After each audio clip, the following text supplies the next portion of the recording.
नमस्कार सभी प्यारे बच्चों को, कैसे हैं आप सब। मैं टॉपर्स 2025 बैच में आपका स्वागत करता हूं। अब मैं कौन, अविनाश विश्वकर्मा। और केमिस्ट्री की ये आपकी रोज शाम के 7 बजे क्लास चलती है। रोज का मतलब सोमवार से शुक्रवार। सोमवार से शुक्रवार इसलिए है प्यारे बच्चों क्योंकि देखो कैची चला चला के सिलेबस इतना कम कर दिया है। पहले सिलेबस हम कहाँ 62 चैप्टर पढ़ते थे, अब कहाँ 10 चैप्टर हो गए हैं। बिहार बोर्ड में 16 चैप्टर हैं, जिसमें से 6 चैप्टर्स में 3 चैप्टर इतने छोटू से हैं कि उनको ऐसे रगड़ दें तो 3 दिन में खत्म हो जाए एक चैप्टर। अच्छा, वही क्वेश्चन के साथ, वही बेटर तरीके के साथ, यानी कि पेपर में जो आना है वही काम करना है ना। सिलेबस इसलिए तो बनाया जाता है कि बच्चे उसको पढ़ें, पढ़ने के बाद उन चीजों से सीखें, सीखने के बाद पेपर दें, पेपर से सीखें, और फिर आगे आगे जिंदगी में अच्छे से बढ़ते रहें। यही तरीका है। तो जब आपको बिल्कुल बेसिक टू बेसिक कवर होते हुए चलेगा तो क्वेश्चन कैसे नहीं हो पाएगा, और क्वेश्चन का तरीका हम बताएंगे ना किस तरीके से आना है। चलिए तो शुरुआत कर लेते हैं भैया। सभी प्यारे बच्चों को गुड इवनिंग और जय हिंद। तो हमने बोला था जय हिंद का स्लोगन रखना है, तो जय हिंद। ओके। और प्यारे बच्चों, मैं आ रहा हूं 10 तारीख को रायबरेली, 11 तारीख को प्रतापगढ़ और जौनपुर। तो जो बच्चे मिलना चाहते हैं वो मुझसे कांटेक्ट कर सकते हैं। मेरी इंस्टाग्राम आईडी मैंने आपको दी थी, उस पर अपना मैसेज जरूर छोड़ देना कि रायबरेली नाम और फोन नंबर, जौनपुर नाम फोन नंबर, प्रतापगढ़ नाम फोन नंबर। मेरे साथ टीचर्स रहेंगे, तो जिसको मिलना है बिल्कुल मिल सकते हैं। क्या पता किसी को मैं पसंद ना हूं, शाहरुख सर पसंद हो, इंग्लिश में अच्छा पढ़ाते हो तो शाहरुख सर। क्या पता मैं पसंद ना हूं, मैथ्स अच्छी लगती हो भैया वो। तो ये जो चीजें हैं आपके बेहतर सुविधाओं के लिए, यानी कि आगे क्या करना है, कैसे करना है, सब कुछ होगा। आपसे मिलेंगे बढ़िया तरीके से। ठीक है, चलो जी भैया। आज क्या करने वाले हैं, चैप्टर 3 रासायनिक बल गति की सभी इंपॉर्टेंट क्वेश्चंस। अच्छा, सभी इंपॉर्टेंट क्वेश्चन का ये हमारे पास पार्ट 1 रहेगा। फिर इसका एक पार्ट 2 और आएगा, वो हम कवर करेंगे। ठीक है, चलो जी शुरुआत कर लेते हैं अपने भयंकर तरीके से और बढ़िया। ठीक है, अब बच्चों से दरख्वास्त ये है कि कॉपी और पेन लेकर बैठना है, तब ये क्वेश्चन आपसे करवाएंगे। मैं भी करूंगा, आप बताना क्या क्या होगा। ठीक है, चलो जी जल्दी से बता दो फटाफट। शेर शेर शेर शेर शेर। ठीक, सीन तो कर लेंगे, टेंशन काहे ले रहे हो, बहुत सारा काम है, बहुत सारा काम है। सीन कर लेंगे, ग्रुप में भी ऐड कर लेंगे जल्दी से जल्दी। बस आप अपना नंबर और नाम और जगह पहुंचा दो, हम आपसे मिलने आ जाएंगे। ठीक है, चलो जी आगे बढ़ जाते हैं। लो, अब यहां पर देखो, सबसे पहले मैं क्वेश्चन लेकर आता हूं। पहले हम वो क्वेश्चन करेंगे जो क्वेश्चन बहुत आराम से हम इसको निपटा सकते हैं। बहुत आराम से जो क्वेश्चन हम निपटा सकते हैं पहले वो लेकर आएंगे। ओके जी, ओके जी, ओके जी, ओके जी। आइए कहानी खत्म कर दें बेहतरीन तरीके से। लो, तो मैं यहां से चल रहा हूं और मैं आ गया। मैं पहले देख लूं क्वेश्चन कैसे कराने हैं, कौन से वाले कराने हैं। लो, पहले क्वेश्चन की तरफ हम यहां पर आ गए हैं। यूपी बोर्ड 2020, यानी कि 2020 में पेपर हो चुका था। बहुत, बिहार बोर्ड में भी हो गया था और यूपी बोर्ड में भी हो गया था, इसलिए 2020 का ये लगता है कोविड वाला टाइम का ये क्वेश्चन है। आप इसका आंसर बताते रहना, कॉपी पर लिखते रहना। आपको लग रहा है कि आंसर मैं हाथ से ही कर दूंगा, मुंह जवानी कर दूंगा, तो कोई करने की जरूरत ही नहीं है। ठीक है, चलो। बिहार में प्यारे बच्चे जब हमारे मेन चैनल पर 15 मिलियन हो जाएंगे तो हम मेन चैनल के 15 मिलियन के बाद बिहार आएंगे। ठीक है, चलिए। लो, एक अभिक्रिया का वेग दे रखा है बराबर के A⁻1/2 B⁻1/2 है। इस अभिक्रिया की कोटि बताइए। अब जरूरी नहीं है, बिहार बोर्ड में भी आ सकता है, राजस्थान बोर्ड में भी आ सकता है, किसी में भी आ सकता है। ये मैं इसलिए दिखाता हूं कि बच्चों को लगे कि हाँ ये क्वेश्चन पेपर में आया हुआ है। ठीक, चलो तो देखते हैं कौन सा होगा। यूपी बोर्ड 2020 में क्या ऐसा क्वेश्चन बिहार में भी आते हैं? हाँ, तो बिहार के भी लेकर आएंगे, राजस्थान के भी लेकर आएंगे। पार्ट 2 आने दो, है ना। और बाकी ये मत सोचो कि यूपी बोर्ड में आया हुआ है तो किसी बोर्ड में आएगा नहीं। ये 2020 में यूपी बोर्ड में है तो 2000 हो सकता है 25 में बिहार में दिख जाए, राजस्थान में दिख जाए, कहीं भी होता है। सिलेबस को वही घुमा घुमा के वही क्वेश्चन देते रहते हैं। चलिए अब देख लो, कोटि कैसे निकालते हो। अभिक्रिया का वेग दे रखा है तो कोटि, उत्तर आप कैसे लिखोगे? अगर ये 1 नंबर में आ गया तो बहुत आसान है, अभिक्रिया की कोटि बराबर क्या हो जाएगा भैया, 1/2 प्लस का 1/2, जितनी पावर होती है उनको जोड़ दो तो कितना हो जाएगा, एक, यानी कि कौन सी कोटि हो जाएगी, प्रथम कोटि की अभिक्रिया। प्रथम कोटि की अभिक्रिया, बताओ कितने बच्चों ने इसका सही आंसर लगाया, प्रथम कोटि की अभिक्रिया। ओके जी बॉस, ये तो हमारा आंसर आ गया। बताओ कितनी देर लगी, एक नंबर का क्वेश्चन धुआंधार उड़ा के फेंक दो। इतनी स्पीड बना लो कि सामने वाला शर्मा जाए, इतनी स्पीड बना लो कि सामने वाला ऐसा करे, ओ भैया कहाँ जा रहे हो, क्या क्वेश्चन करके आगे जा रहे हैं हम। चलो जी, अगला क्वेश्चन कौन सा है, वह न्यूनतम ऊर्जा जो कणों के लिए संघट के लिए उत्तरदायी होती है, ये कौन सा वाला होगा। सक्रियण ऊर्जा है, स्थितिज ऊर्जा है, गतिज ऊर्जा है, दहली ऊर्जा है। यानी कि संघट, टकराना, टकराना कब होता है, जब कम से कम ऊर्जा होती है। निम्नतम ऊर्जा होनी चाहिए जो टक्कर लगवा सके, ये इस ऊर्जा को क्या कहते हैं। जल्दी से, कल की क्लास जिस बच्चे ने देखी होगी वो बिल्कुल तबाही मचा देगा, बता दो जल्दी से फटाफट। प्रयागराज तो बेटा प्रतापगढ़ से 50 किलोमीटर की दूरी पर है, 50-60 किलोमीटर। अगर प्रयागराज से आप बाउंड्री पर हो तो प्रतापगढ़ 50-60 किलोमीटर पड़ता है मुश्किल से। भैया मुझे कुछ नहीं आता है तो क्लास काहे नहीं लेते हो। डी ऑप्शन, क्या मैं डी पे टिक लगा दूं। हाँ जी, ये दहली ऊर्जा होगी। सक्रियण ऊर्जा किसको कहते हैं, सक्रियण जटिल बनाने में जो ऊर्जा लगती है, सक्रियण जटिल बनाने में लगी ऊर्जा सक्रियण ऊर्जा होती है। कहानी क्लियर हो गई जी सरकार। आगे बढ़ते हैं, लो जी बताओ, शून्य कोटि की अभिक्रिया के वेग स्थिरांक का मात्रक क्या है। स्पीड बढ़ा दो, ऐसी स्पीड जबरदस्त बेहतरीन स्पीड होनी चाहिए। जब साइकिल सीख लेते हो ना तो एकदम से साइकिल पे स्टंट करने का मन करता है और गिरना नहीं है किसी भी हालत में, है ना। एक ऐसा ख्वाब जो आपने देखा है पूरा करना आप ही के हाथ में है और कोई किसी की बस की बात नहीं है। जब आप ही के हाथ में वो ख्वाब है तो क्यों ना सपने भी खुद देखे जाएं और हकीकत भी खुद ही बनाई जाए। ये मन में विश्वास बना के रखो, एक दिन सब बहुत जानदार होता है, बस मेहनत मत छोड़ देना। मेहनत छोड़ दी समझो सब कुछ बिखर गया, है ना। लोग कहते हैं कि जो पढ़े लिखे लोग नहीं होते वो क्या बनते, सेलिब्रिटी बनते हैं। उनको लोग पूछते हैं, वो बिजनेस मॉडल होते हैं। जो पीछे बैठकर काम करते हैं बिजनेस मॉडल होते हैं, बिजनेस बनाते हैं, सब कुछ क्रिएट कर लेते हैं। भैया इतिहास उठाकर देख लो, सिर्फ 1 से 2% लोग जो अनपढ़ हैं, जो पढ़ नहीं पाए हैं, उन्हीं का ही नाम होगा बस। 99% लोग वही जाने गए हैं जिन्होंने पढ़ाई करी है, जिन्होंने ज्ञान सीखा है, जिन्होंने समाज सीखा है, वो जाकर कामयाब हुए हैं। किसी को भी उठाकर नाम बता दो मुझे, ठीक। चलो, शून्य कोटि की अभिक्रिया के लिए वेग स्थिरांक का मात्रक क्या होता है, तो पहले मैं देखूंगा mole litre inverse second inverse. अब इसको किसी भी क्रम में लगाया जा सकता है, इसको किसी भी क्रम में लगाया जा सकता है। भैया इसका तो इनवर्स ही गायब कर दिया, हाँ। Mole litre inverse second inverse, तो यहां पर इनवर्स नीचे आ गया, माइनस नीचे आ गई, ऊपर होना चाहिए था। तो mole litre inverse second inverse इसका सी हो जाएगा, ठीक है। मोल इनवर्स ये नहीं, ये तो गलत है। लीटर सेकंड ये गलत है, मोल सेकंड ये गलत है, तो ये माइनस नीचे आ गया थोड़ा सा। तो आपको याद होना चाहिए मोल लीटर इनवर्स और सेकंड इनवर्स इसका मात्रक होता है। मुझे प्रथम कोटि का मात्रक बता दो जरा, प्रथम कोटि का देखते हैं कौन मात्रक बता सकता है। प्रथम कोटि के लिए वेग स्थिरांक का मात्रक बता दो जल्दी से, वेग स्थिरांक का मात्रक देखते हैं कितने बच्चों को याद है। मात्रक कितना होता है जल्दी से बता दो, क्या होगा, सेकंड इनवर्स होगा, सेकंड इनवर्स होगा, सेकंड इनवर्स बिल्कुल ठीक है। हाँ, क्वेश्चन में माइनस नीचे आ गया बस, और कुछ गलत नहीं है, ठीक है। चलिए ओके आगे बढ़ें। अगला क्वेश्चन कौन सा है, वेग स्थिरांक ताप बढ़ाने पर। भैया यूपी बोर्ड 2020 का क्वेश्चन है, बढ़ेगा घटेगा परिवर्तित रहेगा या इनमें से कोई नहीं, जल्दी से बता दो।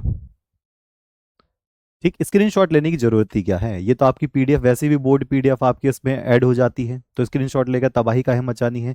जब भी देखो उठाओ और ऐप को ओपन करो, मिल जाएगा। यहां पर देखो वेग स्थिरांक ताप बढ़ाने पर क्या होता है, तो अगर वेग स्थिरांक होगा ताप बढ़ाने से 10 डिग्री बढ़ाने से 2 गुना होता है। आर्हीनियस ने पहले ही इसके बारे में फॉर्मूला लगाया। तो 10 डिग्री अगर आप ताप बढ़ा दोगे तो ये 2 गुना हो जाएगा, 2 गुना वेग हो जाएगा, तो वेग स्थिरांक भी 2 गुना हो जाएगा। तो यानी कि ताप बढ़ाने से भैया जी बढ़ेगा। आर्हीनियस ने इसी के ऊपर ही काम किया था।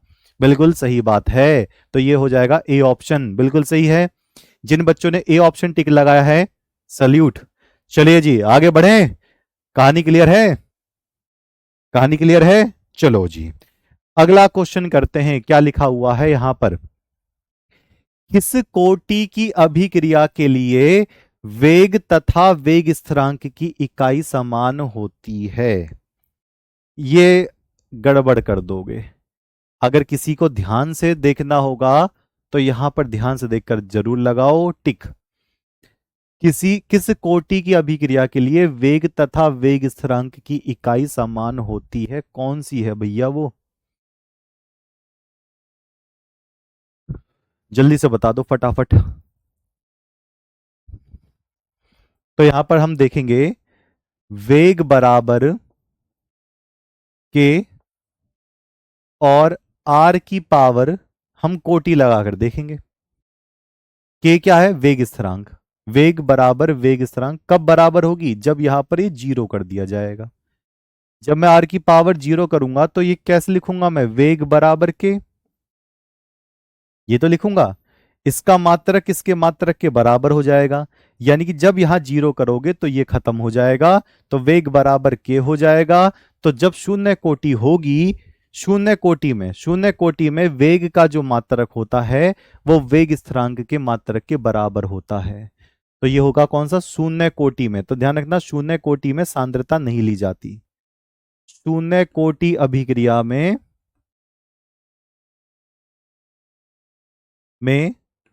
सांद्रता सांद्रता नहीं लिखी जाती, नहीं ली जाती। तो जब सांद्रता ही नहीं ली जाती तो वेग वेग स्थिरांक के बराबर ही होगा, हमेशा सदैव समान होगा। B option. कहानी समझ में आ गई है? जी सरकार, कहानी बहुत ही अच्छे से हम समझ गई नहीं। ओके, यहां पर देखें किसी रासायनिक अभिक्रिया में उत्प्रेरक का प्रभाव परिवर्तित करना होता है।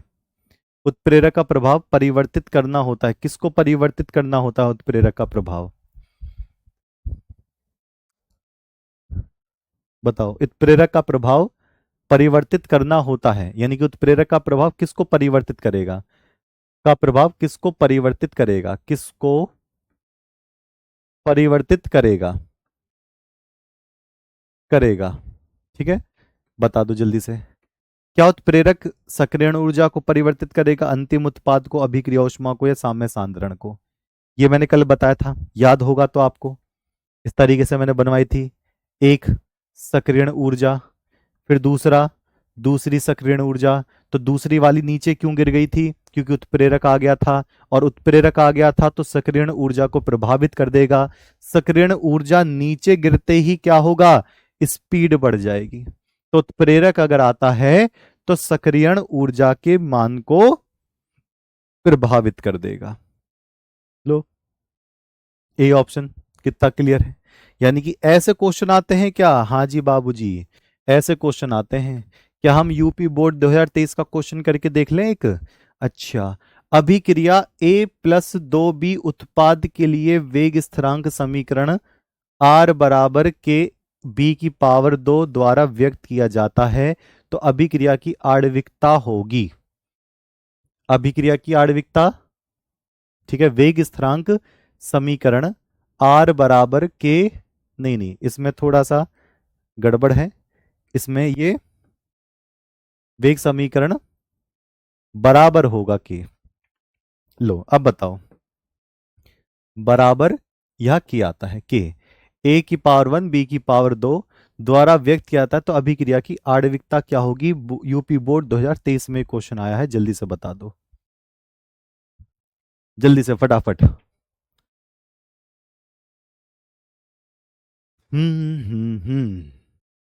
चलो चेक कर लेते हैं। अभिक्रिया की आणविकता क्या होगी? कितने लोगों ने भाग लिया है इसमें?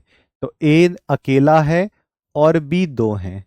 तो दो और एक, तीन लोगों ने भाग लिया है, यानी कि तीन अभिकारकों ने भाग लिया है। तो अभिक्रिया की आणविकता कितनी हो जाएगी? 3 हो जाएगी। अभिक्रिया में भाग लेने वाले कणों की संख्या, अणुओं की संख्या को आणविकता कहते हैं, लेकिन 3 से ज्यादा नहीं होनी चाहिए, इस बात का ध्यान रखना। आणविकता 3 से ज्यादा नहीं होनी चाहिए। अगर आप इसमें कोटि निकालोगे ना, तो कोटि का मान भी 3 ही नजर आ रहा है। तो बच्चे दो क्यों बोल रहे हैं, मेरी बात समझ में नहीं आ रही। दो का मतलब तो बी की आणविकता होगी ना, इसमें अभिक्रिया की आणविकता पूछिए तो दो ये हैं, एक ये हैं। तो कितनी कार ने पार्टिसिपेट किया भैया? 3 कारों ने भाग लिया है, तो इसका सही आंसर कितना होगा? 3 होगा, बी ऑप्शन। ठीक है, दो गलत बता रहे हो, दो गलत है। आगे वाले क्वेश्चन पे चलते हैं। बिहार बोर्ड 2023 में किसी रासायनिक अभिक्रिया का वेग स्थिरांक निम्न में से किस पर निर्भर करता है? अब देखते हैं कौन टिक लगाता है तेजी से। गलत क्यों हो रहे हैं? ठीक है, गोंडा भी आ जाएंगे, परेशान काहे ले रहे हो, परेशानी लेनी ही नहीं है। लो, बिहार बोर्ड का ये क्वेश्चन है, क्या पता इस बार आपके बोर्ड में दिख जाए, क्या पता बिहार बोर्ड में रिपीट हो जाए। सेम कहानी वहीं पर ही घूम फिर के चलती रहती है। किसी रासायनिक अभिक्रिया का वेग स्थिरांक निम्नलिखित में से किस पर निर्भर करता है? भैया जल्दी से बता दो, अभी बता तो थोड़ी देर पहले। 10 डिग्री बढ़ाओगे तो वेग 2 गुना हो जाएगा। 10 डिग्री बढ़ाओगे तो वेग कितना? 2 गुना हो जाएगा। तो 10 डिग्री बढ़ाने पर भैया, ताप बढ़ाने पर जो वेग स्थिरांक है, वेग जो है वो बदल जाता है। तो वेग स्थिरांक जो है वो किस पे निर्भर करेगा? वो ताप पर निर्भर करेगा। इसी पर ही आर्हीनियस ने अपनी समीकरण लगाई थी। अब तो याद आ गया। अब बताओ, ध्यान से देखना, अभी बताए थे ना, अब कहां बताए थे, कहां बताए थे? ये देखो, वेग स्थिरांक ताप बढ़ाने पर बढ़ेगा, परिवर्तित हो रहा है। यूपी बोर्ड 2020 में आया था। अब देखना, वेग स्थिरांक किस पे निर्भर करता है? ताप पे निर्भर करेगा। बिहार बोर्ड 2023 में आ गया। चलो, अब मेरी बात का जवाब देना। आप खुद बताओ, क्या एक अच्छे से टॉपिक करने से वो टॉपिक सारे बोर्ड में आ सकता है? हाँ या ना में जवाब दे दो इसको देखने के बाद। क्या किसी क्लास को ध्यान से पढ़ने के बाद, सारे टॉपिक कवर करने के बाद, आप जिस बोर्ड में बैठोगे, क्या उस बोर्ड का क्वेश्चन कर सकते हो? हाँ या ना में जवाब दे दो एक बार। ऐसे दुनिया भर के क्वेश्चन में दिखा दूं कि पहले यूपी बोर्ड में आया, फिर बिहार बोर्ड में आया, फिर उससे पहले राजस्थान बोर्ड में आया, कभी कभी मध्य प्रदेश बोर्ड में। मध्य प्रदेश बोर्ड भी क्लियर हो जाएगा। बताओ, जल्दी से बता दो फटाफट। क्या एक अच्छे से टॉपिक नहीं छोड़ लो, भयंकर तरीके से टॉपिक्स नहीं छोड़ लो, आप किसी भी बोर्ड में बैठ जाओ, बिहार बोर्ड में बैठ जाओ, राजस्थान बोर्ड में बैठ जाओ, जिस बोर्ड में बैठ जाओगे वो करके आ जाओगे। और देख लो, इन टॉपिकों की ऐसी हालत है, जो 2023 में आया है बिहार बोर्ड, हो सकता है राजस्थान 2025 में आ जाए, हो सकता है यूपी बोर्ड के 2025 में आ जाए। फिर लोग कहते हैं कि देखो बिहार बोर्ड वाके पढ़ा रहे हैं तो ये यूपी बोर्ड पढ़ाने वाले। तो मैं उन लोगों से बस यही कहना चाहूंगा कि भैया, लगता है उन्होंने केमिस्ट्री नहीं पढ़ी है। उनको ऐसा लगता है कि अगर हम यूपी बोर्ड में केमिस्ट्री पढ़ाएंगे तो बिहार बोर्ड में कुछ अलग आ जाएगा, ताप की जगह मात्रा आ जाएगी। ऐसा कहीं टिक लगाएंगे क्या? नहीं लगा पाएंगे। तो बस काहे फिर परेशान हो रहे हो? यही हम बताना चाह रहे हैं, फिर भी बच्चे पता नहीं ट्रस्ट ही नहीं कर पाते।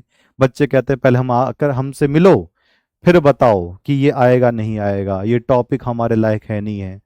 भैया सिलेबस सेम है तो काहे नहीं होगा? यही समझ में नहीं आ रहा है।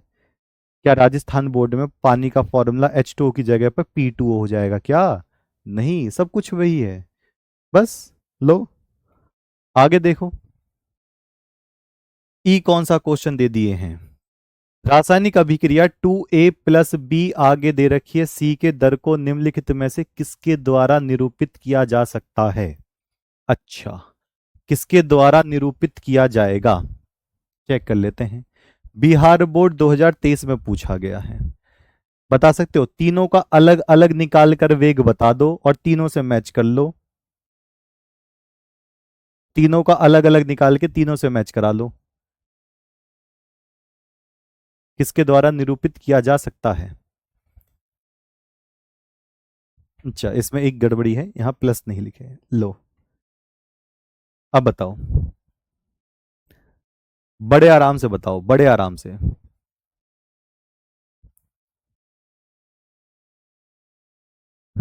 यहां पर माइनस की जगह प्लस कर लो।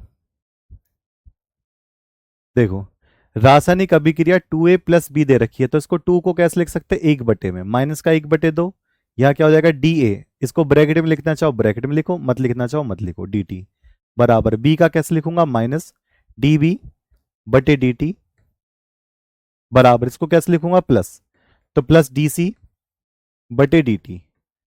ब्रैकेट बड़ा दिखाओ या मत दिखाओ, इसने नहीं दिखा रखे, तो सीधा सीधा क्या होगा? ए भी सही है, बी भी सही है, इनमें से सभी सभी से इसको दिखा सकते हैं। चाहे इससे दिखाओ, चाहे इससे दिखाओ, चाहे इसके दिखाओ, सब एक दूसरे के बराबर होते ही हैं, तो इसका डी ऑप्शन हो जाएगा। अगर यहाँ माइनस यहाँ प्लस कर देते तो सिर्फ ए पर ही हम टिक लगा पाते। लो, सिंपल सा क्वेश्चन, इसमें कुछ बचा ही नहीं है। तो माइनस का 1/2 DA/DT बराबर माइनस का DB/DT बराबर प्लस का DC/DT। लो, कौन सा हो गया? इनमें से सभी। चलिए जी, आगे बढ़ते हैं, अगले क्वेश्चन पर आते हैं। अगला क्वेश्चन कौन सा है? यूपी बोर्ड 2020 का है। एक बार मैं देख लूं कहीं माइनस प्लस की तो कहीं गड़बड़ी नहीं है, कहीं -1 ऐसे ऐसे ऐसे ऐसे ऐसे ऐसे। लो, यूपी बोर्ड 2020 का क्वेश्चन, जल्दी से बता दो क्या होने वाला है। ये इतना इतना इतना नालायक क्वेश्चन है, कहीं ना कहीं आ ही जाता है। जो मात्रक और इकाई वाले क्वेश्चन है, किसी ना किसी जगह पर आप इसको देख ही लोगे, चाहे बिहार बोर्ड में, राजस्थान बोर्ड में, यूपी बोर्ड में, कंपटीशन में, एनडीए में, कहीं ना कहीं मात्रक पूछ ही लेता है। अब बता दो, प्रथम कोटि की अभिक्रिया के वेग स्थिरांक की इकाई क्या है? शायद इसको पहले तो मैंने खुद ही पूछ लिया था आपसे। ये देखो यहां पर, प्रथम कोटि अभिक्रिया के वेग स्थिरांक की इकाई मात्रक क्या है? Second inverse. जो भी समय होगा उसका इनवर्स कर दो, तो क्या होगा? प्रथम कोटि अभिक्रिया के लिए भैया सेकंड इनवर्स हो जाएगा। बी ऑप्शन इसका बिल्कुल ठीक है। अब मैंने तो क्वेश्चन बनाया नहीं है, बोर्ड वाले खुद ही दिए जा रहे हैं, मैं क्या बताऊं, बोर्ड वाले खुद ही क्वेश्चन दिए जा रहे हैं। अच्छा, और कर सकते हैं क्वेश्चन? जी बिल्कुल, और क्वेश्चन जी। आते हैं अब अपने जहरीले क्वेश्चन पर। जहरीले क्वेश्चन पर है, 3 नंबर के क्वेश्चन पर। अब जहरीला क्यों बोल रहा हूं अभी बता रहा हूं। 3 नंबर का क्वेश्चन है और इस बार के यूपी बोर्ड में आया हुआ है। अगर इस बार के यूपी बोर्ड में आया हुआ है तो हो सकता है ये यूपी बोर्ड में रिपीट करे, हो सकता है बिहार बोर्ड में आधा पोर्शन पूछ ले, हो सकता है राजस्थान में आधा पोर्शन पूछ ले। अब देखो कहना क्या चाह रहा है, आधा पोर्शन में क्यों कह रहा हूं, जरा ध्यान से देखना। अभिक्रिया की आणविकता तथा कोटि को परिभाषित कीजिए। भैया 100% ये आता ही आ जाता है, किसी ना किसी सेट में कोटि या आणविकता से कुछ बात मिलेगी ही मिलेगी। प्रथम कोटि अभिक्रिया का जो फॉर्मूला हमने बनवाया था, समाकलित वेग समीकरण, उसका डेरिवेशन करके देखना है। अब बिहार बोर्ड में आएगा तो डेरिवेशन नहीं पूछेगा, राजस्थान बोर्ड में आएगा तो डेरिवेशन हो सकता है पूछ ले, यूपी बोर्ड में पूछ लेता है। अब देखो, कोटि और आणविकता से तो सीधा सीधा क्वेश्चन बनना ही बनना है, और ये पूरा क्वेश्चन है तो 3 नंबर का है। अब देखो हाई लेवल का, ठीक जी। अब चलो चेक करते हैं, बताओ क्या कमेंट है आपका।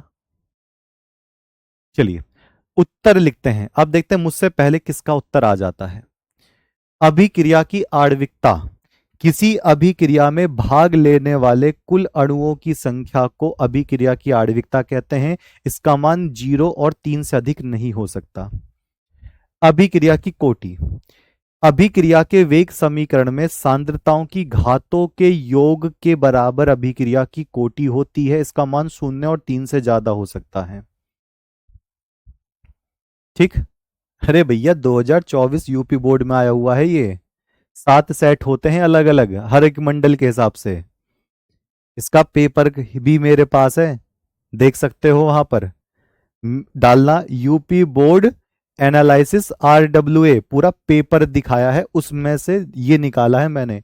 हर मंडल में 7 सेट के हिसाब से काम चलता है। आप एक सेट देख रहे हो तो उसमें नहीं पता चलेगा, 7 सेट देखने पड़ेंगे बोर्ड पेपर के, ठीक। चलिए कोई बात नहीं विकेश, मध्य प्रदेश राजस्थान बोर्ड तो ऐसे पाउडर की तरफ साफ कर लोगे। यूपी बोर्ड और बिहार बोर्ड अगर आपने निचोड़ लिए तो Rajasthan Bihar board washing powder Nirma हो जाएगा बिल्कुल। चलिए तो मैं यहाँ पे लिखता हूं आणविकता पहले। बस भरोसा करके पढ़ो, कोई दिक्कत नहीं, जहां सागर समुंदर गहराई होगी सब कुछ पार करके चलेंगे। तो यहां पर किसी अभिक्रिया में भाग लेने वाले, किसी अभिक्रिया में भाग लेने वाले अभिकारकों के, अभिकारकों के अणुओं की संख्या, अणुओं की संख्या अभिक्रिया की आणविकता कहलाती है। अभिक्रिया की आणविकता कहलाती है। अभिक्रिया की आणविकता कहलाती है। इसमें जो बात आपको नोट करके लिखने वाली होती है वो भी लिख दिया करें। आणविकता का मान, आणविकता का मान बताओ क्या क्या नहीं हो सकता। आणविकता का मान क्या क्या नहीं हो सकता।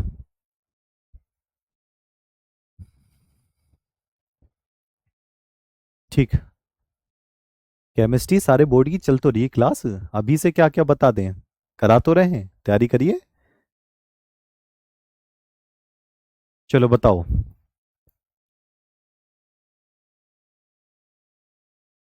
आपको टी शर्ट भिजवानी चाहिए बुक के साथ। नहीं नहीं बच्चे, जो टी शर्ट होती है वो सम्मान का प्रतीक होती है, वो बांटने वाली चीज नहीं है ना। आप कुछ शानदार करोगे तो टी शर्ट आपको मिलेगी। देखो टी शर्ट में मैं भी बहुत कम कम पहनता हूँ, है ना। वो तब पहनता हूँ जब मैं बहुत सम्मानित फील करता हूँ। तो सीधी सी बात है, टी शर्ट बुक के साथ नहीं दे सकते, आप टॉप करिए टी शर्ट आपको मिलेगी। ठीक है, चलिए। तो एक तो जीरो नहीं हो सकती और एक तीन से ज्यादा नहीं हो सकती, तो मैं लिखूंगा का मान जीरो व तीन से अधिक नहीं हो सकता। जीरो या तीन से अधिक नहीं हो सकता, हो सकता है। ठीक है जी कहानी। चलिए अब मैं आता हूं किस पर, नोट तो हो गया, अब मैं आता हूं कोटि पर। मैं आता हूं किस पर, कोटि पर। लो, कोटि पे काम करते हैं। किसी अभिक्रिया के वेग समीकरण में, किसी अभिक्रिया के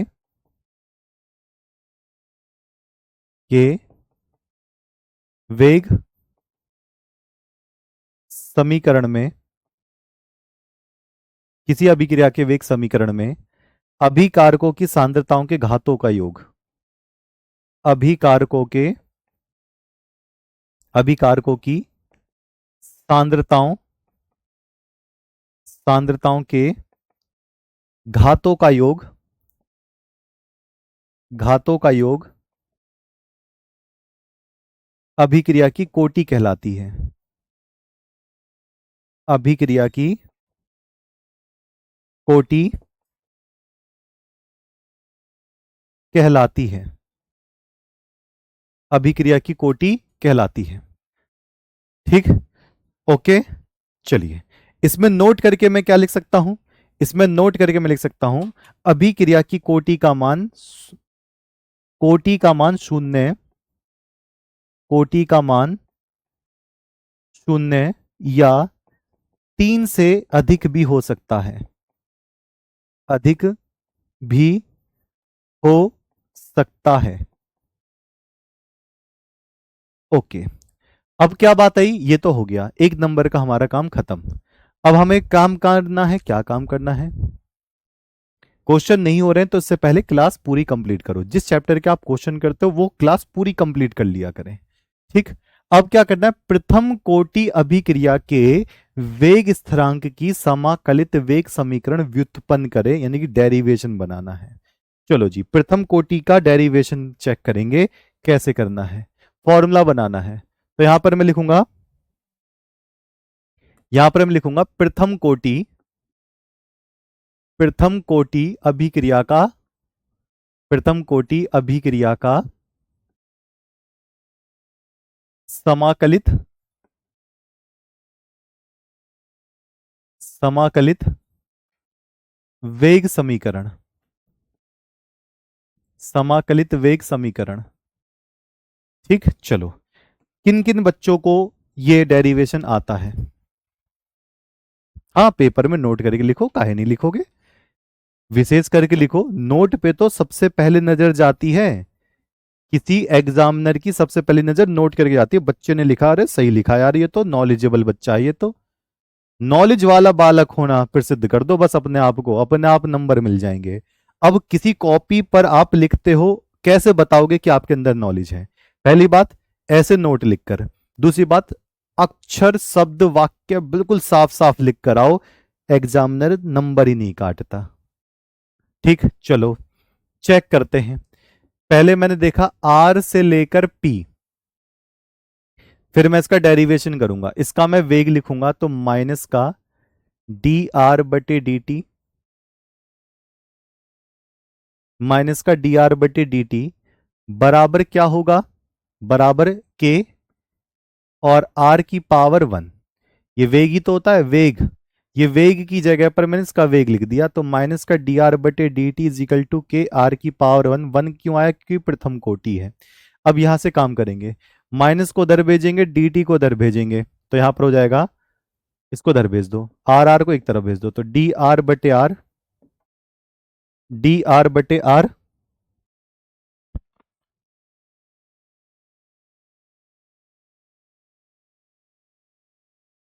डी आर बटे आर इज इक्वल टू क्या हो जाएगा? माइनस का के डी टी हो जाएगा। यही तो है। एक बात ना बता दो, एक बात इतना बता दो, लो, आर से लेकर पी, इसका मैंने वेग लिखा तो वेग यही होता है, बराबर के आर की पावर 1। तो देखो, माइनस को उधर भेज दो, डी टी को उधर भेज दो, आर को इधर भेज दो, तो डी आर बटे आर इजिकल टू माइनस का के डी टी होगा। अब बताओ क्या करना है? दोनों समीकरण का, यानी कि दोनों का मतलब एक का, एक समीकरण के दोनों पक्षों में समाकलन कर देना है। डेल्टा नहीं लेंगे, डी लेंगे, क्योंकि समाकलन करना है, समाकलन करने पे डी लिया जाता है। तो अब दोनों पक्षों का समाकलन कर दो, तो जब दोनों पक्षों का समाकलन करूंगा तो डी आर बटे आर, डी आर बटे आर इजिकल टू माइनस का के, स्थिरांक का कभी समाकलन नहीं होता, और डी टी, डी टी, इसको उठाकर आगे बढ़ाते हैं। बताओ डी आर बटे आर का समाकलन करने पर क्या आता है? जल्दी से बता दो। हाँ, थर्ड चैप्टर खत्म हो गया, इसके क्वेश्चन चल रहे हैं। समाकलन कर देना है, बिल्कुल ठीक है। समाकलन करने के बाद बताओ इसका क्या बन कर आएगा? सर हमारे टीचर बोलते हैं कि अच्छे नंबर के लिए पैसे रख कर आओ। अरे मारे जाओगे बुरी तरीके से। पैसे भी रख लिए जाएंगे, फेल भी कर देंगे। अब वो जमाना चले गए जिस टाइम बच्चे पैसा रख कर आते थे। ऐसे मैंने बहुत बच्चे देखे हैं फेल होते हुए। 500 रुपये रख कर आए, कुछ नहीं लिखा, गलती से छापा पड़ गया, पैसा भी गए, कॉपी भी गई, कहानी स्थिति खराब। अब वो वाला टाइम नहीं बचा जब पैसा रख कर आ जाओ और सारी चीजें हो जाती थी। अब तो कोई भी उठाकर कॉपी खुलवा लेता है। चलो, अब इसका क्या हुआ? इसका होगा लॉग, समाकलन डी आर बटे आर को लॉग आर कहते हैं, तो ये हो जाएगा लॉग आर। ठीक है, ब्रैकेट वाला, बराबर माइनस का के, तो माइनस का के ही रहेगा, और डी टी का समाकलन करेंगे तो टी हो जाएगा, प्लस में सी। सी क्या है? समाकलित स्थिरांक हो जाएगा, यानी कि इंटीग्रेटेड कांस्टेंट हो जाएगा, इंटीग्रेटेड कांस्टेंट। सी का मान क्या रख दोगे? तो सी का मान यहां रखोगे, ब्रैकेट में मैं दिखा रहा हूं, इसको नोट कर दो। तो सी की जगह पर मुझे रखना है लॉग आर नॉट। जब भी सी का मान पूछे, आर को आर नॉट करके वही मान रख दो यहां पर। जब भी सी का मान पूछे, इस तरफ आओ, इसको नोट कर दो और यहां लिख दो। तो देखो आगे क्या बचेगा, आगे लिखा जाएगा लॉग आर, लॉग आर बराबर माइनस का के T plus log R not. के टी को उधर ले जाओ, इसको उधर ले जाओ, तो के टी बराबर क्या हो जाएगा, लॉग आर नॉट माइनस का लॉग आर। जब माइनस में दो लॉग होते हैं तो उसको कैसे लिख सकते हैं, तो के टी बराबर लॉग आर नॉट बटे आर, उसको भाग में ले जाते हैं तो हम इसको भाग में ले गए, log R not minus log are, इसको जब इसको भाग में ले जाएंगे तो ये हो जाएगा लॉग आर नॉट बटे आर। ठीक है, चलिए प्रिया राजपूत, प्यारे बच्चे समझाया ये मैंने पूरी डिटेल में है, प्रथम कोटि वाले उस चैप्टर में जाकर पहले उसको कंप्लीट कर लो, फिर क्वेश्चन करने में मजा आएगा। ठीक है, आप डायरेक्ट क्वेश्चन मत करो, बच्चे सोचते हैं कि डायरेक्ट क्वेश्चन कर लेंगे तो फिर हमारे पास सब कुछ क्लियर हो जाएगा। ठीक है, क्वेश्चन क्लियर नहीं होते, क्वेश्चन और उलझ जाते हैं, पहले आप उन टॉपिक को एक दो बार प्रैक्टिस करो। चलिए अब इसको टी को उधर ले जाते हैं, तो के बराबर क्या हो जाएगा, तो के बराबर 1/t, टी को उधर ले गए, आगे log R not minus R, इस लॉग ई को हटाने के बाद हमें 10 लगाना है, तो ये हो जाएगा 2.303/t लॉग बेस 10, अब 10 आ गया यहां पर 2.303 लिखने पर, और आर नॉट बटे आर, यही फॉर्मूला है आपका प्रथम कोटि अभिक्रिया के लिए, यही फॉर्मूला है प्रथम कोटि अभिक्रिया के लिए।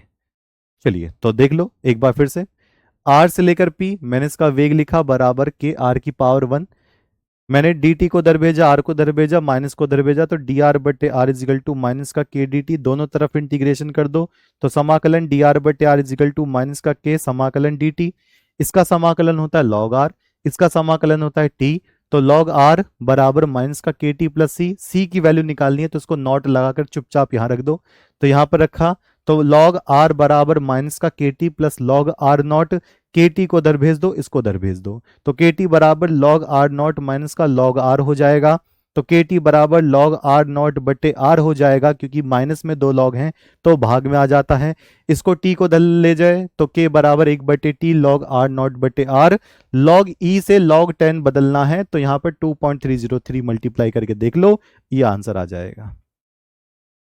लो ये आ गया इसका प्रथम कोटि के लिए समाकलित वेग समीकरण। ठीक है जी, कहानी क्लियर हो गई है। ओके, अच्छा अब बच्चों को लगता है, क्या लगता है कि सर जो क्वेश्चन आप करा रहे हो, देखो मैं बहुत बढ़िया बात बता दूं, बच्चों को लगता है सर जो आप क्वेश्चन कराते हैं हमसे नहीं होते हैं। आपसे क्यों नहीं हो रहे, पहली बात आपने क्लास नहीं करी होगी तभी तो नहीं हो रहे होंगे, अगर एक बार मेरी क्लास सही से देख ली आपने, एक बार अगर मेरी क्लास सही से देख ली, प्रैक्टिस कर लिया, ये क्वेश्चन क्या है, कुछ भी नहीं है, हवा हवाई कर दोगे, बिल्कुल झंडू बाम बना दोगे इनका, और ऐसा हो ही नहीं सकता कि बोर्ड एग्जाम में, देखो मैं अभी से बता रहा हूं, बोर्ड एग्जाम 2025 की अगर हम बात करें तो बोर्ड एग्जाम 2025 में ऐसा हो ही नहीं सकता कि पढ़ाए हुए में से 99% ना आए। अगर 1% की बात करोगे, 1%, तो 1% पढ़ाया हुआ आएगा, लेकिन हो सकता है कि वो किसी के भी उसमें भी ना आए, वो आउट ऑफ सिलेबस ही दे दें, पर 99.9 तक 100% तक पढ़ाए हुए में से आएगा। बस आपको क्या काम करना है, क्लास सही से देखनी है, प्रैक्टिस लगातार करनी है। और दूसरी बात बता दूं, जब भी मैं प्यारे बच्चों दो कैटेगरी लेकर आता हूं, एक तो एमसीक्यू वाली क्लास, क्वेश्चन वाली, मैं बताता हूं क्या तरीका है, और उसके बाद मैं लाता हूं one shot, one shot chapter wise. जो भी मैं वन शॉट लेकर आता हूं चैप्टर वाइज, उसमें ये मत सोचा करो कि हम बाद में देख लेंगे, फिर वो बैकलॉग हो जाता है। बहुत बच्चों के मेरे पास मैसेज पड़े हुए हैं कि भैया जी वन शॉट हमने तो 10 मिनट का ही देखा, फिर हमें लगा कि बाद में देख लेंगे, वो हमारा पूरा नहीं हुआ, बैकलॉग हो गया, क्या करें। मात्रक बताएं अनुराग यादव, ऐसे कैसे हो जाएगा, पूरी क्लास नहीं देखते हो हैं, पूरे डिटेल में मात्रक बताएं कैसे निकालने हैं। चलो तो वन शॉट चैप्टर ये लाइव देख लिया करें, जितने भी बच्चे आपको देखते हैं। कोई बहुत बड़ी समस्या है कि हम नहीं देख पाए, वो अलग बात है, इनको लाइव जरूर कर लिया करें, क्योंकि जब लाइव देखते हो ना तो हैंड टू हैंड आंसर आपके चलते रहते हैं, आपकी स्पीड बढ़ती रहती है। जब इसको आप रिकॉर्डेड देखते हो ना तो पता कैसा होता है रिकॉर्डेड में, ठीक है चलो हमसे तो कहीं ना रहे, लाइव वालों से तो कह रहे हैं, छोड़ दिया, ये वाला क्वेश्चन छोड़ दिया, ठीक है बाद में देख लेंगे। जब आप लाइव देखते हो ना तो सामने चलता रहता है, एकदम से प्रैक्टिस चलती रहती है, ओके ओके ओके ठीक है, इसका बी, स्पीड बढ़ी रहती है। रिकॉर्डेड में स्पीड नहीं बढ़ती, उसको आप स्लो भी करके देख लो, कभी तेज करके देख लो, रिश्तेदार आ गए ठीक है उनके साथ घूमने चले गए, बीच में क्लास बंद हो गई, ये आपका सिस्टम बनाओ। ठीक है, तो इस संडे में भैया कितने 12 बजे, संडे कब है 4 अगस्त, इसमें आपकी वन शॉट आने वाली है वैद्युत रसायन की, इस संडे में 12 बजे, ठेठ 12 बजे। ठीक, तो मिलेंगे वैद्युत रसायन के वन शॉट में। आज के लिए इतना ही, कल आपकी सिर्फ एनसीईआरटी रहेगी क्योंकि एक ऐप पर क्लास सोमवार से शुक्रवार तक रहती है। ठीक है, चलिए तो मिलते हैं, तब तक के लिए नमस्कार।